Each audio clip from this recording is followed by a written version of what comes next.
Seja muito bem-vindo ao canal Conversas de Café. E agora no nosso quadro de análises e opinião xadrez de política, eu pergunto, qual a verdadeira estratégia de Ciro Gomes?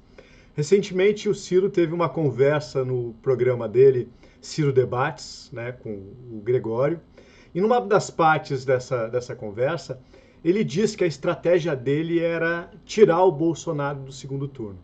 Bom, será que um candidato com essa larga experiência que o Ciro tem de tantas campanhas diria diretamente qual a sua estratégia? Magalhães Pinto dizia que política é que nem nuvem. A gente olha de um dia está de um jeito, de outro está de outro jeito. E aí eu pergunto para vocês qual a verdadeira estratégia de Ciro Gomes. Na minha opinião, a verdadeira estratégia está em bater tanto na candidatura do Lula, fazendo com que a candidatura do Lula diminua a diferença entre relação ao Bolsonaro e a cúpula do PT comece a vislumbrar uma possível derrota de Lula no segundo turno e Lula acabe desistindo da sua candidatura.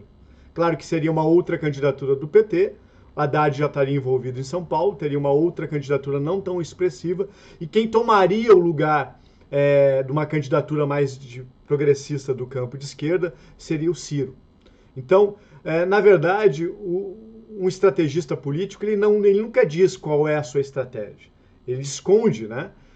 Ou seja, a estratégia do Ciro, na verdade, não é tentar tirar o Bolsonaro do segundo turno, porque ele deve entender que o Bolsonaro tem uma votação consolidada, um eleitor consolidado, que dificilmente vai diminuir de 25%, 30%.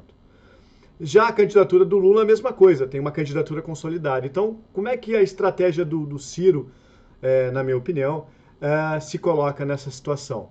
Já que, claro que ele não pode dizer isso para a militância, que, enfim, o discurso é que vai ao segundo turno e tem potencial, na verdade, a única terceira via que existe, né? A candidatura do Ciro tem projeto, extremamente bom gestor, qualificado. Mas como falta um pouco mais de 100 dias para a campanha, e numa campanha muita coisa muda, mas atualmente está consolidado muito essa polarização entre o Lula e Bolsonaro.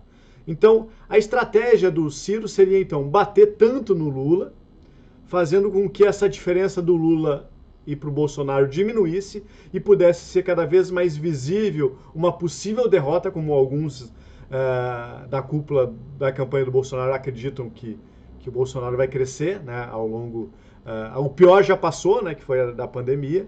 Então, o Ciro teria essa estratégia de se colocar no lugar do Lula para uma possível desistência do Lula. Então, deixa aqui embaixo no canal, te inscreve, é uma opinião, coloca aqui embaixo qual você acha que é a verdadeira estratégia de Ciro Gomes.